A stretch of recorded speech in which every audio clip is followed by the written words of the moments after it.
Bonjour à tous pour ce troisième épisode de ma collection où je vous montre dans cette vidéo tous les Blu-ray que j'ai en ma possession. Alors j'avais fait 2 épisodes en début d'année qui avaient plutôt bien marché, mais c'est vrai qu'à un moment j'avais un petit peu arrêté car les cinémas avaient réouvert, donc du coup j'étais un petit peu revenu dans l'actualité. Mais cette semaine, disons que comme j'étais un petit peu en panne d'idées pour un sujet de vidéo et que j'avais un petit peu la flemme, donc on va se dire bon, ok, on va revenir sur une vidéo collection Blu-ray, on va jouer la sécurité. Voilà, me jugez pas. Comme d'habitude, j'ai essayé un petit peu de mixer certains films qui me tiennent à cœur, des belles éditions qui peut-être vont vous plaire et peut-être vont aussi vous motiver à vous les procurer. Certains qui m'ont servi aussi à faire des Mister Cult, vous allez voir. Bref, vous êtes prêts? Rentrons dans le vif du sujet, c'est parti.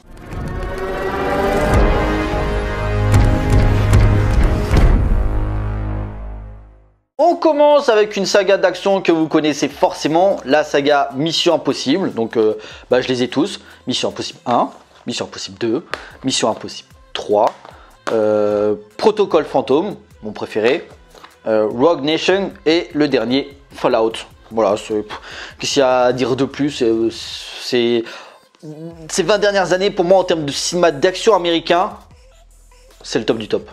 C'est tout. Voilà, j'ai pas grand chose à dire et j'attends le 7e épisode avec impatience. On continue avec mon réalisateur préféré, John Carpenter. Et il y a quelques Blu-ray de lui qui sont sortis. Donc, Assaut. Voilà, c'est un film, quand on parle de John Carpenter, ça me désole un petit peu parce que c'est pas celui qui vient en tête très souvent, alors que je trouve que c'est un film très important pour lui. Donc, et qui a eu une grande influence pour certains cinéastes dans le cinéma d'action. Halloween. Bon, j'ai pas grand chose à dire de plus. Fog. Vous voyez bien là, ouais, Fog. New York 1997. The Thing, mon film d'horreur préféré. Christine, Lumière de merde. Invasion de Los Angeles et les aventures de Jack Burton dans les griffes du mandarin. Ça c'est génial, les gars, il faut le voir. C'est l'une des meilleures collaborations de Kurt Russell et John Carpenter. Enfin, ils ont fait le roman d'Elvis, New York 97, Los Angeles 2013, Jack Burton et The Thing. Voilà, mais enfin, quand ils font une collaboration tous les deux, ça donne tout le temps des putains de films. Mais celui-là de Jack Burton, procurez-vous-le, celui-là, il est génial. On continue avec Demolition Man. J'ai pas grand chose à dire de plus. Si vous êtes né dans les années 90, il faut le voir absolument. Si vous aimez le cinéma d'action des années 90, il faut le voir absolument. En plus, j'ai fait un Mister Cult dessus il y a quelques semaines, donc je vous renvoie dessus si vous ne l'avez pas encore vu. Le Sous-sol de la peur de Wes Craven.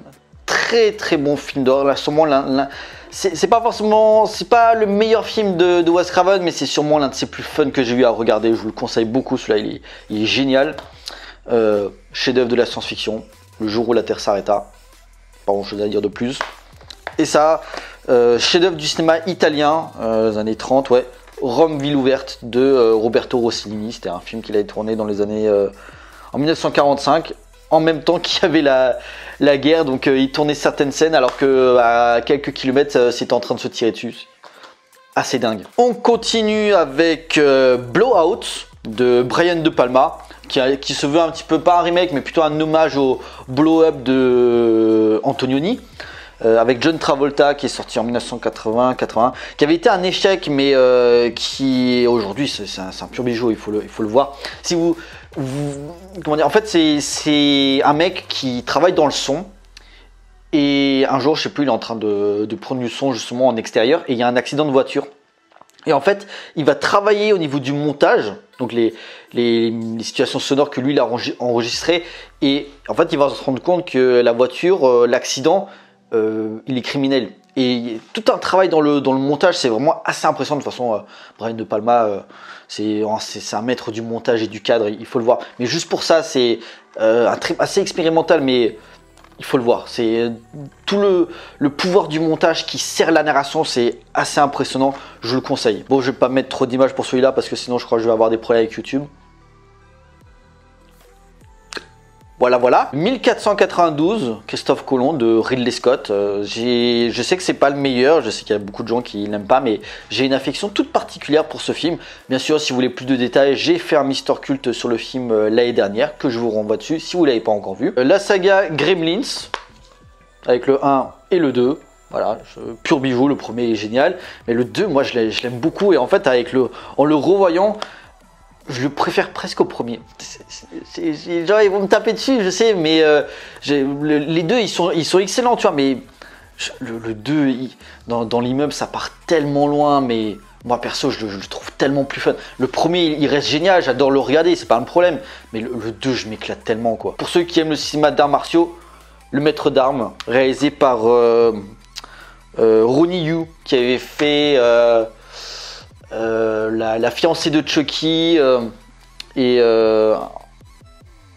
Freddy contre Jason. Bon, ça c'était une erreur de parcours, mais vraiment il avait fait aussi d'autres films du Wuxapian au début des années 90, mais là il était justement après son expérience américaine qu'il avait un petit peu déçu, il était revenu en Asie, donc tourné avec Jet Li. Mais Le Maître d'Armes, c'est un pur chef-d'œuvre. C'est vraiment dans les films d'arts martiaux de ces 20 dernières années, c'est l'un des plus importants, il faut le voir. Les combats, les fights, les chorégraphies, en plus si je me souviens bien, je crois que c'est chorégraphié par Yuan Wuping. Je crois que c'est Yuan Wuping. Et peut-être au Corée Yuan. Non, je crois que c'est Yuan Wuping. Bref, c'est un des deux, mais ça se voit, les combats sont juste dantesques, il faut le voir. Si vous aimez le cinéma d'arts martiaux, enfin le cinéma asiatique et tout ça, il faut le voir. On continue cette fois avec un coffret. Alors j'avais parlé de Wes Craven avant avec le sous-sol de la peur. Et là j'ai le coffret La Colline à des yeux. Très gros pavé. Parce qu'il y a La Colline à des yeux 1. Et il y a le deuxième. Bon, le deuxième, je vous le conseille pas trop, il est pas terrible. Mais voilà, après au niveau des suppléments, parce qu'il y a les Blu-ray, donc il y a des bonus. Il y a un bouquin aussi. Wes Craven, Le droit à l'horreur, voilà, de Mark Toulek. Je crois que j'ai un autre bouquin de lui aussi. Mais très bel ouvrage. Et puis au niveau des bonus, fin alternative en haute définition, commentaire du réalisateur Wes Craven. Qu'est-ce qu'il y a encore documentaire Wes Craven, grand réalisateur d'Hollywood, entretien. Enfin bref, il y a des bonus assez intéressants. Documentaire, retour sur la colline à des yeux. Bref, enfin. Voilà, si vous êtes fan de Wes Craven, c'est une très belle édition. Je l'avais acheté à combien? Je crois qu'il était à 30-35 € à la Fnac. Je crois qu'aujourd'hui il est un petit peu moins cher. Alors, je sais qu'en fait ils ont sorti le même, à peu près, à part le bouquin, le même contenu avec le 1 et le 2 et tous les bonus, mais c'est voilà, c'est la taille d'un Blu-ray normal. Mais là, voilà, il y a le bouquin en plus, donc c'est peut-être un petit peu plus cher. Mais vraiment, je vous le conseille, c'est une très belle édition. On continue avec un film de super-héros assez atypique, Mystery Men. Je ne vais pas développer davantage parce que l'année dernière j'avais fait un Mister Culte sur le film, donc je vous renvoie dessus si vous ne l'avez pas encore vu. Bon, il y a pas les bonus mais qui sont affichés, mais il y en a plein à l'intérieur aussi, pareil, secret de tournage, making of et tout ça. Mais vraiment je vous le conseille, très bonne comédie avec Ben Stiller, il y a qui d'autre encore, plein d'acteurs on va dire. Mais voilà, bref, je vous renvoie sur la vidéo que j'avais fait l'année dernière où j'avais tout dit sur le film. Et c'est une édition qui est sortie il y a quelques mois là, en steelbook métallique, tout ça, donc je vous le conseille, très bon film de super-héros. On reste un petit peu sur du Brian De Palma on va dire, puisque on va parler un petit peu film de gangster avec Scarface. Alors ça c'est le Scarface de 1933, réalisé par Howard Hawks, pur bijou. Ah, c'est le chef-d'œuvre du film de gangster. Le Scarface, réalisé par Brian De Palma avec Al Pacino. Voilà. Je l'aime un peu quand même. Donc voilà. Et dans le même style, un petit peu l'anti-Scarface, toujours réalisé par Brian De Palma avec Al Pacino, L'Impasse. Chef-d'œuvre où en gros c'est un mec justement qui était un gros baron et qui sort de prison et qui veut se ranger, tu vois, il veut finir les conneries, genre tout ce que j'avais fait qui m'ont foutu en prison, je veux arrêter, je veux être dans la légalité, et forcément son passé va le rattraper. Mais il est génial, très très bon film par Brian De Palma. En anglais il s'appelle Carlito's Way, mais avec Sean Penn aussi et John Leguizamo. Enfin, il y en a beaucoup qui disent que c'est son meilleur film. Alors j'irai pas jusque là parce que voilà, il y en a d'autres que je préfère, mais clairement c'est l'un de ses meilleurs, ça on peut le dire sans trop se mouiller. On passe sur des grosses éditions. Alors j'ai celui-là, le 13e guerrier, réalisé par John McTiernan. Voilà, édition collector, c'était limité, Voilà, je sais pas si, je pense qu'il doit y être encore. Enfin, très bel ouvrage avec le Blu-ray et aussi il y a aussi un bouquin dedans. Pareil, film en haute définition, plein de bonus à la recherche des mangeurs de morts, donc les ennemis dans le film en territoire viking. Documentaire sur la conception du film, des archives, un entretien avec John McTiernan. Bref, j'ai fait un Mister Cult sur le film l'année dernière aussi, pareil, donc je vous reviens dessus, mais chef-d'œuvre un petit peu maudit, mais moi je trouve que c'est l'un de ses films les plus l'un de ses meilleurs films tout simplement. J'adore John McTiernan et vraiment le 13e guerrier, c'est un film que je regarde très souvent, donc en tout cas je vous le conseille. On continue aussi avec un film que j'avais déjà chroniqué, Manhunter, donc en français c'était Le Sixième Sens, donc qui est réalisé par Michael Mann. Pareil, un réalisateur que j'apprécie énormément. Donc celui-là c'est la première adaptation de Dragon Rouge, donc tout ce qui est avec Hannibal Lecter et tout ça. Donc avant la saga avec Anthony Hopkins, donc qui avait commencé avec Le Silence des Agneaux, dans les années 80, il y avait déjà eu une adaptation de Dragon Rouge. Donc c'est celui-là. Voilà, donc c'est avec William Petersen, celui qui jouait dans les Experts. Et Hannibal Lecter, il est joué par Brian Cox, je crois. Donc ouais, et puis pareil comme les autres, le gros coffret, un bouquin sur Michael Mann, des crimes dans la tête, entretien avec William Petersen, la musique chez Michael Mann, des 4 scènes commentées, un entretien avec des acteurs. Pas d'entretien avec Michael Mann, c'est dommage. Mais après, voilà, au niveau des bonus, l'imagerie. Alors, il y a aussi, donc, il y a marqué vous n'arrivez pas à lire, mais il y a marqué Director's Cut. Voilà, il y a version longue, parce que que je dise pas de conneries, le DVD, la version DVD dure 1h55 et la version Blu-ray 2h04. Voilà, presque 10 minutes en plus. Et par contre, le seul truc qui est chiant, c'est que les scènes qui ont été rajoutées, donc qui font partie de la version longue, ils les ont pas retransformées en qualité Blu-ray. Et vous allez le voir en fait quand tu vas regarder le film, et quand tu as les scènes qui font partie de la version longue, ça se voit à la qualité d'image. Tu dis ah, ça c'est une scène de la version longue parce qu'ils n'ont pas retouché l'image. C'est dommage. Mais putain, si déjà tu me fais un gros coffret en édition limitée, les scènes qui font partie de la Director's Cut, tu aurais pu retravailler l'image, quoi, parce que c'est très bizarre, quoi. Mais bon. Malgré tout, c'est un très bel objet que je vous conseille. Si vous êtes fan de Michael Mann comme moi, procurez-le vous. Moi j'adore. On part vers le Japon avec Furio, réalisé par Nagisa Oshima. Si je me souviens bien, Nagisa Oshima, c'est celui qui avait fait l'Empire des Sens, je crois.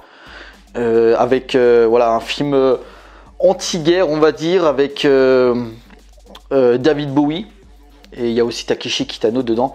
Et en gros, ça se passe en 1942 pendant la guerre du Pacifique, donc sur l'île de Java. T'as des Japonais qui ont construit un camp de prisonniers et t'as plein de soldats anglais qui essayent de survivre. Et t'en as un qui va un petit peu se rebeller contre les supérieurs japonais. Et voilà, c'est un film qui prenait un petit peu, comment dire, de montrer que les Japonais, tu vois, c'est pas des gros connards qui traitent leurs prisonniers comme de la merde. Et voilà, il y a un côté pacifiste mais très très beau qui est mis en avant. Et voilà, Nagisa Oshima, il a la mise en scène pour le faire. La musique est magnifique. Ouais, comme il dit, c'est plus qu'une simple version alternative du pont de la rivière Kwai. Il oppose les hommes, les esprits et les civilisations avec ce mélange de lucidité, de subtilité et d'humanité qui fait toute sa puissance dramatique. Voilà, j'ai rien à dire de plus. Furio, pur chef-d'œuvre, chef-d'œuvre, chef-d'œuvre. On continue avec un cinéaste aussi que j'apprécie énormément, John Hughes, que j'avais déjà traité il y a 2 ans puisque j'avais fait un Mister Cult sur The Breakfast Club, et il est sorti il y a quelques mois, La folle journée de Ferris Bueller.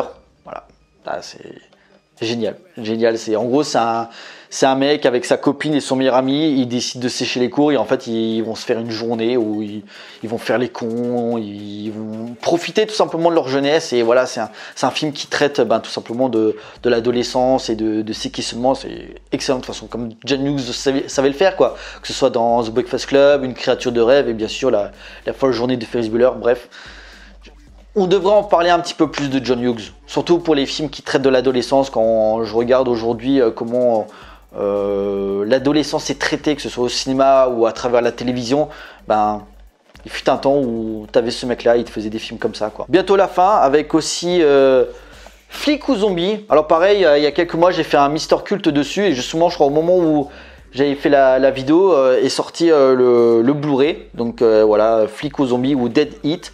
Je vous renvoie vers la vidéo si vous ne l'avez pas encore vu. Très bonne comédie horrifique. Alors il n'y a pas grand chose niveau bonus, mais il y a quand même des trucs assez intéressants. En plus il coûte pas trop cher, donc ça va. C'est entretien avec le duo de réalisateurs, Julien Maury et Alexandre Bustillo. Ils ont fait quelques films il n'y a pas longtemps sur la chaîne, pareil, j'ai chroniqué certains de leurs films. Il y a un livret 24 pages, retranscription, dossier de presse, interview, bio, photo. Bon voilà, niveau bonus c'est assez faible, mais après comme j'ai dit, le film il est trouvable vraiment pour pas cher. Et ouais, si vous aimez un petit peu les comédies horrifiques des années 80, je vous le conseille. Moi j'avais fait une vidéo dessus où j'avais vanté toutes les qualités du film, donc n'hésitez pas à le regarder. En plus il dure pas longtemps, tu te marres bien, et non, ouais. Esprit 80, bien old school, pur buddy movie avec un mélange de fantastique, vraiment très sympa à regarder. Et on finit, alors je sais pas si vous vous souvenez, il y a 2-3 ans je faisais aussi des vidéos collection, mais c'était sur un objet en particulier, et j'avais parlé de mon édition collector de Blade Runner, réalisé par Ridley Scott. Denis Villeneuve, c'est un petit peu d'actualité en ce moment puisqu'il a sorti sa version de Dune, en 2017 avait réalisé la suite, Blade Runner 2049, et pour le film, ils ont aussi fait une belle édition. Voilà. Je ne sais pas si vous la voyez bien. Donc, je ne vais pas trop l'ouvrir parce que c'est un peu compliqué. Il y a encore des cartons à l'intérieur. Donc en gros, si vous l'ouvrez, il y a le Blu-ray donc en steelbook métallique avec plein de bonus. Pareil, il y en a plein d'ailleurs sur cette édition. Il y en a plein sur les effets spéciaux, les décors. Enfin bref, comment dire, le respect par rapport à Philip K. Dick et au film de Ridley Scott. Enfin, il y a plein de documentaires qui sont assez intéressants, des interviews aussi. Donc très bel objet. Et voilà, je sais pas, comme c'est une référence au film, vous avez droit aussi à, je sais pas si vous voyez très bien, il y a deux verres à whisky. Il y a une scène à un moment, ils boivent du whisky, donc voilà, ils ont décidé de mettre 2 verres dedans. Là, je sais pas si vous voulez voir, vous voyez bien, voilà, c'est là. Donc voilà, alors je sais pas s'il est encore trouvable. Moi je l'avais acheté à la Fnac au moment où il était sorti. Je crois qu'il était pour 40 € quand même. Bon, c'était pas donné. Bon, il y a une autre édition de Blade Runner 2049 qui a 150 € où tu as le Blu-ray et tu as le flingue avec. Donc vous plaignez pas. Mais celui-là il est à 40 €. Bon, c'était il y a 4 ans, je pense que peut-être sur Amazon ou un truc comme ça, vous pouvez peut-être le trouver pour un petit peu moins cher. Mais bon, après d'un autre côté, c'est une belle édition comme j'ai dit. Voilà, bon, les 2 verres c'est assez anecdotique, mais au niveau de l'édition, le Blu-ray qu'il y a dedans, outre le film qui est en très belle qualité d'image, il y a pléthore de bonus qui sont très intéressants et que je vous conseille si vous avez adoré le film comme moi, parce que je vous rappelle, c'était mon film préféré de l'année 2017. Voilà, cette vidéo est à présent terminée. J'espère qu'elle vous a plu et qu'avec ce que je vous ai montré, ça vous a donné des petites envies de faire chauffer un petit peu la carte bancaire, on va dire. Il y a des très beaux films qui sont ressortis il n'y a pas longtemps, d'autres des séries B assez fun, sans oublier les très belles éditions collector que je vous ai montrées. Bref, il y a du choix et j'espère que vous pourrez en profiter. Pour nous, on se retrouve pour une prochaine vidéo. D'ici là, portez-vous bien, allez voir des films. Ciao!